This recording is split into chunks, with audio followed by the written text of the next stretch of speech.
श्री शिवाय नमस्तु भयम। दोस्तों, जैसा कि आप सभी लोग जानते हैं कि 1 फरवरी 2026 यानी रविवार को पड़ रही है माघ महीने की पूर्णिमा तिथि। और दोस्तों, यह वह तिथि है जो माघ महीने में पड़ने वाली सबसे बड़ी तिथि है, क्योंकि यह रविवार के दिन पड़ रही है और इसका बहुत ही बड़ा और विशेष महत्व होता है।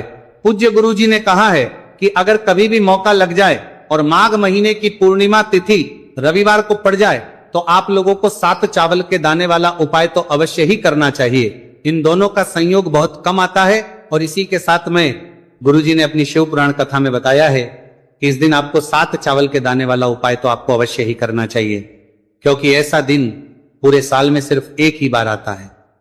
और दोस्तों, आप सभी लोग जानते हो कि रविवार पूर्णिमा तिथि का अगर सबसे बड़ा कोई उपाय है तो 7 चावल के दाने वाला उपाय है। तो इस रविवार पूर्णिमा तिथि के दिन आप लोगों को इस 7 चावल के दाने वाला उपाय को जरूर करना है। बहुत सारे लोग होंगे जिन लोगों ने इस उपाय को ना किया हो, मतलब पूरा महीना निकल गया, उन्होंने किसी भी दिन इस 7 चावल के दाने वाला उपाय को ना किया हो। पर दोस्तों, आपके पास एक आखिरी मौका बचा हुआ है जो कि 1 फरवरी के दिन है। तो इस दिन आप लोगों को इस वाले उपाय को जरूर कर लेना है। भले ही आपने पूरे महीने भर इस उपाय को ना किया हो, पर अगर आपने इस माघों को करना है, महीने के रविवार पूर्णिमा तिथि के दिन अगर इस वाले उपाय को कर लिया तो आपको इस उपाय को करने का वह फल मिलेगा जिसकी आपने कभी कल्पना भी नहीं करी होगी। इसीलिए आप लोग इस वाले उपाय को एक बार जरूर कर लेना है ताकि आप लोगों के हाथ से यह मौका ना जा सके और आपको इस उपाय को करने का फल मिल सके। दोस्तों, यह उपाय पंडित जी ने अपनी अभी की ही श्री शिव महापुराण की कथा में बताया है, जिस उपाय को आज हम आपको बहुत अच्छे से समझाने वाले हैं। इस वीडियो को देखने के बाद इस उपाय को के लिए आपको कोई और वीडियो को देखने की जरूरत नहीं पड़ेगी। तो चलिए दोस्तों, उपाय को शुरू करते हैं। देखिए, यह इस माघ महीने के रविवार पूर्णिमा तिथि के दिन ये इतना खास होता है, इतना महत्वपूर्ण होता है। देखा गया है कभी कभी बड़े बड़े पूजा पाठ अनुष्ठान से जो मनोकामना पूर्ण नहीं होते, वह माघ महीने के रविवार पूर्णिमा तिथि के दिन एक छोटे से उपाय करने से ही आपकी मनोकामना हो जाती है। और बहुत सारे लोगों ने इस उपाय को किया भी है और उनको इस उपाय को करने का फल भी जरूर मिला है। अगर आप लोग भी इस उपाय को करना चाहते हैं तो आप इस उपाय को पहले अच्छे से समझ लेना, सुन लेना, उसके बाद करना, आपको इस उपाय का फल जरूर मिलेगा। और इस उपाय को कर लेने से आपके घर में चाहे किसी भी प्रकार की दुहक और समस्या क्यों ना चल रही हो, आपको उसका कारण भी नहीं पता है कि भाई ये समस्या किस कारण से चल रही है। कुछ भी कारण हो सकता है, जैसे पितृदोष हो सकता है या किसी भी तरह का मंगल दोष भी हो सकता है। तो इस दिन आप लोगों को यह वाला उपाय कर लेना। ये एक ऐसा उपाय है जिस उपाय को अगर किसी विशेष दिन पर किया जाए तो भाई उस विशेष दिन का जो है वह तो हमें मिलता ही मिलता है। पर हमने उस दिन पर इस उपाय को किया है तो हमें उससे भी बड़ा फल मिलता है और फल बहुत जल्दी मिलता है, क्योंकि आप इस उपाय को बहुत ही बड़े और विशेष दिन पर कर रहे हो। तो अब उपाय के बारे में बात करते हैं, लेकिन उससे पहले आप लोगों को यह जानना आवश्यक है कि आखिर यह उपाय किस समय करना है, किसको करना है और कैसे करना है। तो चलिए हम आगे आपको वीडियो में एक एक करके बता देते हैं। लेकिन उससे पहले अगर आप लोग हमारे चैनल पर पहली बार आए हैं या फिर मेरी आवाज आज पहली बार सुन रहे हैं तो हमारे चैनल को सब्सक्राइब जरूर कर लेना और इस वीडियो को लाइक करके कमेंट बॉक्स में श्री शिवाय नमस्तु भयम ओम नमः शिवाय जरूर टाइप कर दें। तो दोस्तों, इस 7 चावल के दाने वाला उपाय को हमें इस रविवार पूर्णिमा तिथि के दिन कैसे करना है, किसको करना है, किस समय करना है और कहां पर करना है, ये सारे सवालों के जवाब आपको इस वीडियो में मिल जाएंगे। और जो ये वीडियो देखेगा भाई, उसको 7 चावल के दाने वाला उपाय जरूर करना चाहिए, क्योंकि इस दिन एक चावल के दाने का भी बहुत ही बड़ा और विशेष महत्व होता है। और जब बात आ जाए 7 चावल के दाने वाला उपाय की तो ये सोने पर सुहागा वाली बात हो जाती है और ये एक बहुत ही बड़ा उपाय हो जाता है इस रविवार पूर्णिमा तिथि का। तो अब दोस्तों, इस 7 चावल के दाने वाला उपाय को आखिर करना किसको है, सबसे पहले हम लोग वो बात जान लेते हैं।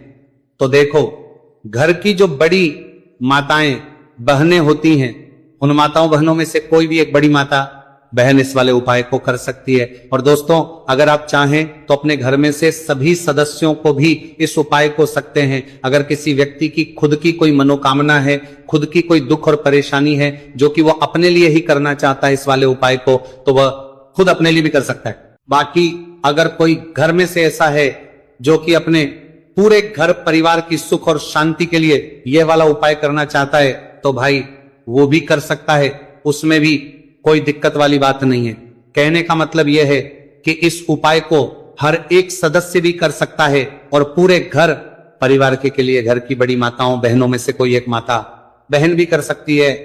माताएं बहनें अगर घर में उपस्थित ना हो या वो ये वाला उपाय ना कर पा रही हो तो फिर घर का कोई बड़ा सदस्य भी इस 7 चावल के दाने वाला उपाय को कर सकता है, चाहे फिर वो पुरुष ही क्यों ना हो, उसमें कोई भी दिक्कत वाली बात नहीं है।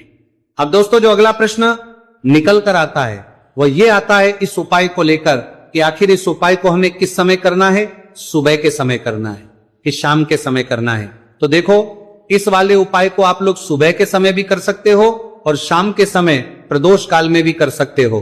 अब अगर आप पूछो कि भाई सब सबसे उत्तम समय कौन सा रहेगा इस 7 चावल के दाने वाला उपाय को करने का, तो हम आपसे बस यही कहेंगे कि इस उपाय को आप सुबह के समय करेंगे तो ज्यादा बेहतर होगा। बाकी अगर प्रदोष काल शाम के समय भी करेंगे तो भी अच्छा होगा, उसमें कोई भी दिक्कत बात नहीं है। तो अब दोस्तों जो अगली सबसे बड़ी और महत्वपूर्ण बात आती है वो ये आती है कि सुबह अगर हम उपाय को करेंगे तो हमें कितने बजे से लेकर कितने बजे तक के बीच में करना है, और शाम के समय प्रदोष काल में करेंगे तो हमें कितने बजे से लेकर कितने बजे के बीच में करना। तो देखो सुबह जितनी जल्दी हो सके आप उपाय को करने की कोशिश करना। बाकी अगर किसी कारणवश लेट भी हो जाओ, थोड़ी देर भी हो जाए, तो 10 या 11 बजे तक भी आप उपाय कर लेना, पर 12 बजे से ज्यादा देरी ना हो, ठीक है। इस बात का ध्यान रखना। उसके बाद में दोस्तों अगर शाम के समय प्रदोष काल की बात करें, प्रदोष काल का जो समय है होता है वो शाम के 6 बजे से शुरू हो जाता है। मतलब शाम के 6 बजे से लेकर 7 बजे के बीच का जो समय होता है ये समय प्रदोष काल का समय होता है। तो आप इस उपाय को 7 या 8 बजे के बीच में भी कर सकते हो। मतलब शाम के 6 बजे से रात 8 बजे के बीच में आप कभी भी इस वाले उपाय को कर सकते हो, उसमें कोई भी दिक्कत वाली बात नहीं है। देखिए दोस्तों एक एक करते हुए हम उपायों को समझेंगे। सबसे पहला उपाय बहुत ही आसान सा उपाय है। देखो यदि आपको ऐसा लगता है कि बाबा आपकी सुन ही नहीं रहे हैं, बाबा आपकी मनोकामना परिपूर्ण कर ही नहीं रहे हैं, आपने कई उपाय कर लिए, कई आपने इच्छाएं महादेव के सामने रख दी, लेकिन आपकी मनोरथ जो है वो परिपूर्ण हो ही नहीं रही, और आप चाहते हैं कि वो मनोरथ जो आप कई दिनों से बाबा से मांग रहे हैं वह परिपूर्ण हो जाए, तो आपके जीवन के दुहक तकलीफ है ये सब दूर हो जाए। देखिए हो सकता है आपके घर में कोई कोर्ट केस चल रहा है या आपके घर में बहुत ज्यादा लड़ाई झगड़े चलते हैं, तो आपके घर में अगर शांति नहीं है, आपके घर में धन की कमी है, धन की वजह से आपके घर में बहुत ज्यादा लड़ाई झगड़े चल रहे हैं, तो आपकी तकलीफ दूर होने वाली है। स्वयं नंदी जी वाला यह विशेष उपाय है। नंदी जी के कान में कुछ बोलना है, नंदी जी के कान में इस प्रकार से बोलना है और आपकी मनोकामना परिपूर्ण हो जाएगी। देखो क्या क्या चीजें को लेनी है, पहले ये समझ लीजिए। आपको लेना होगा एक बेलपत्र, बेलपत्र 3 पत्ती होनी चाहिए, कहीं से भी खंडित नहीं होना चाहिए, ठीक है। बेलपत्र के साथ में आपको लेना है पीला चंदन, मात्र एक बूंद छोटी सी टिकी आपको लगानी है बेलपत्र में, इसीलिए थोड़ा सा ही पीला चंदन आपको लेना है और इस पीले चंदन के अंदर थोड़ा सा जल मिला देना है ताकि गीला हो जाएगा, पेस्ट के रूप में तैयार हो जाएगा। आ गई इतनी बात समझ में? अब आप क्या करना है, आपको साथ में लेना है 7 चावल के दाने। महादेव आप आपका साथ देने वाले हैं इन 7 चावल के धनों से। अब आपको क्या करना है, भगवान शिव के मंदिर में आपको जाना है।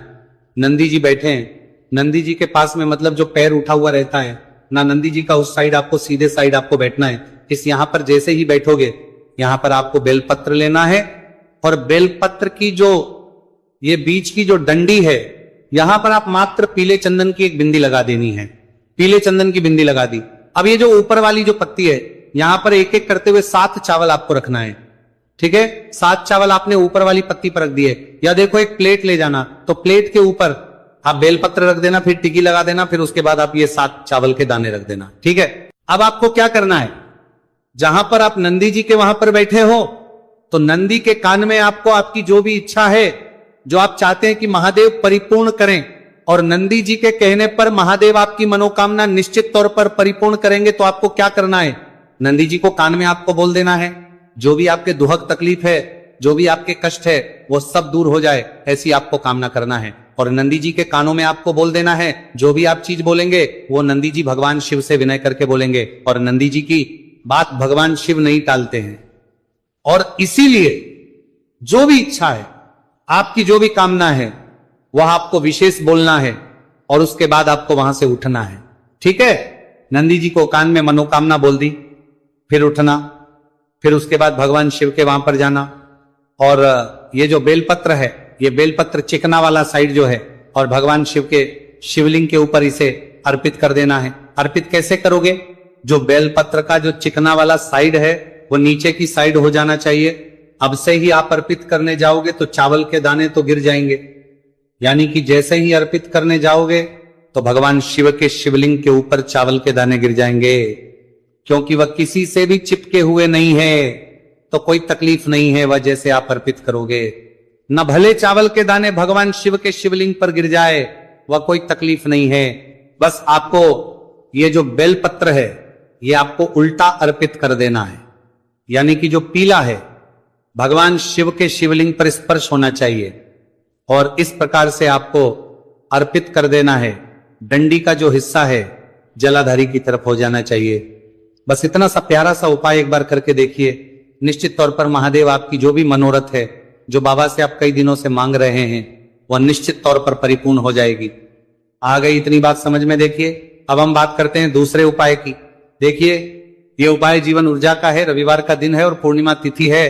अगर आपके जीवन में बहुत ज्यादा अंधकार है, अगर आपके घर के जो बच्चे हैं बहुत ज्यादा सोचते हैं, या आपके घर में कोई भी ऐसा व्यक्ति है बहुत ज्यादा सोचता है, डिप्रेशन में रहता है, तनाव उसको है, तो तनाव को मुक्त करने के लिए यह उपाय है।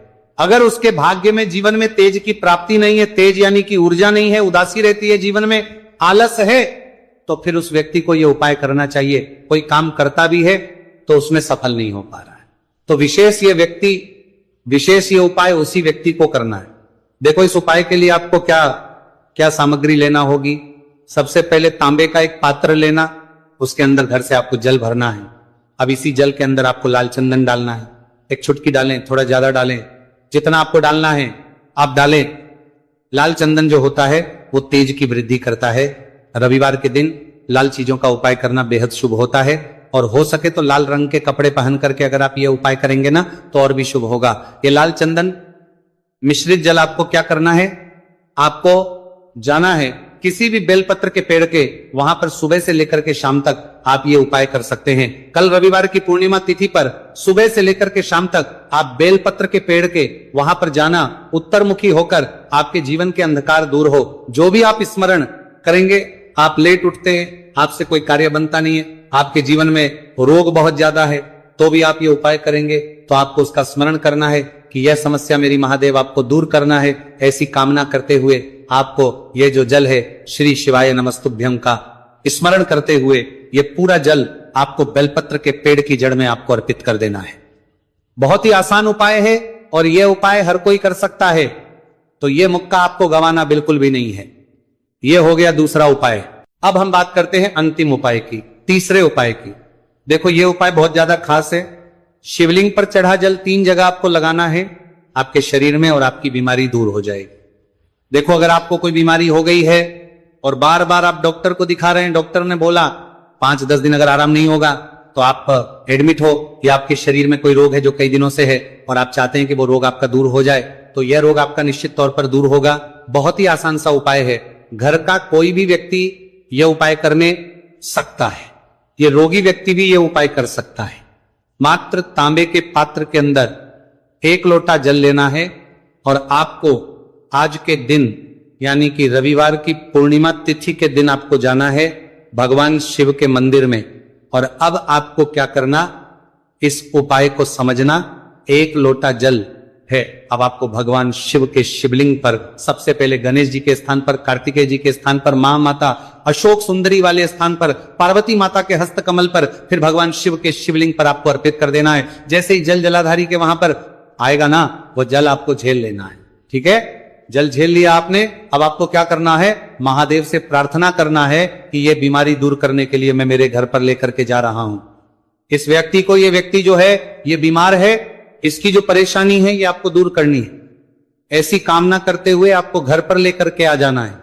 जो भी व्यक्ति बीमार है वह खुद स्वयं उस जल को छुए और उसे 3 जगह लगाना है। एक सबसे पहला नाभि नाभि पर लगाना है, शिवलिंग पर जड़ जल। फिर दूसरा जो है मस्तक सिर पर, जहां पर हम तिलक करते हैं ना, बीचों बीच में, यहां पर आपको जल लगाना है। और तीसरा जो है सिर पर आपको जल लगाना है। देखो यहां पर एक चीज समझना, जब नाभि पर आप मणिपुर चक्र में आप जल लगाएंगे, थोड़ा सा जल वहां पर लगाना। फिर उसके बाद जब दूसरा आज्ञा चक्र में आप जब जल लगाओगे ना, तो 3 त्रिपुण में दूर होना शुरू हो जाएगी। ये उपाय आप रविवार के दिन कर रहे हो ना, ज्यादा जल लेकर के आना, ताकि आप सोमवार, मंगलवार, बुधवार, गुरुवार, शुक्रवार तक आप ये जल का कर सको। ठीक है, लगातार 5 दिन आपको लगाना है। आपके शरीर में निश्चित तौर पर आराम आपको मिलेगा। तो पूरे साल भर इस उपाय को ना किया हो, पर अगर आपने इस मार्गशीर्ष महीने में, तो आपको इस उपाय को करने का वो फल मिलेगा जिसकी आपने कभी कल्पना भी नहीं करी होगी। इसीलिए इस हल्दी दीपक वाले उपाय को एक बार जरूर कर लेना, ताकि आप लोगों के हाथ से यह मौका ना जा सके और आपको इस उपाय को करने का फल मिल सके। दोस्तों, ये उपाय पंडित जी ने अपनी अभी की ही शिव महापुराण की कथा में बताया है, जो इस उपाय को आज हम आपको बहुत अच्छे से समझाने वाले हैं। इस वीडियो को देखने के बाद इस उपाय को समझने के लिए आपको कोई और वीडियो को देखने की जरूरत नहीं पड़ेगी। तो दोस्तों, इस उपाय को आपको कैसे करना है, कब करना है, कहां पर करना है, और उपाय को करते समय आपको किन किन गलतियों को नहीं करना है और आपको किन किन बातों का ध्यान रखना है, ये सारी जानकारी हम आपको इस वीडियो में देंगे। तो चलिए भक्तों, उपायों को शुरू करते। अगर आप भी चाहते हैं कि महादेव जी का आशीर्वाद आप पर सदैव बना रहे, तो वीडियो को लाइक करें, चैनल को सब्सक्राइब करें और कमेंट बॉक्स में हर हर महादेव जरूर लिखें। तो दोस्तों, यह थे पूज्य गुरुजी द्वारा बताए गए कुछ बहुत ही खास उपाय। अगर आपको जानकारी अच्छी लगी हो तो वीडियो लाइक करिएगा। मिलते हैं फिर एक नए वीडियो के साथ। श्री शिवाय। पूरे साल भर इस उपाय को ना किया हो, पर अगर आपने इस मार्गशीर्ष महीने में, तो आपको इस उपाय को करने का वो फल मिलेगा जिसकी आपने कभी कल्पना भी नहीं करी होगी। इसीलिए इस हल्दी दीपक वाले उपाय को एक बार जरूर कर लेना, ताकि आप लोगों के हाथ से यह मौका ना जा सके और आपको इस उपाय को करने का फल मिल सके। दोस्तों, ये उपाय पंडित जी ने अपनी अभी की ही शिव महापुराण की कथा में बताया है, जो इस उपाय को आज हम आपको बहुत अच्छे से समझाने वाले हैं। इस वीडियो को देखने के बाद इस उपाय को समझने के लिए आपको कोई और वीडियो को देखने की जरूरत नहीं पड़ेगी। तो दोस्तों, इस उपाय को आपको कैसे करना है, कब करना है, कहां पर करना है, और उपाय को करते समय आपको किन किन गलतियों को नहीं करना है और आपको किन किन बातों का ध्यान रखना है, ये सारी जानकारी हम आपको इस वीडियो में देंगे। तो चलिए भक्तों, उपायों को शुरू करते। अगर आप भी चाहते हैं कि महादेव जी का आशीर्वाद आप पर सदैव बना रहे, तो वीडियो को लाइक करें, चैनल को सब्सक्राइब करें और कमेंट बॉक्स में हर हर महादेव जरूर लिखें। तो दोस्तों, यह थे पूज्य गुरुजी द्वारा बताए गए कुछ बहुत ही खास उपाय। अगर आपको जानकारी अच्छी लगी हो तो वीडियो लाइक करिएगा। मिलते हैं फिर एक नए वीडियो के साथ। श्री शिवाय।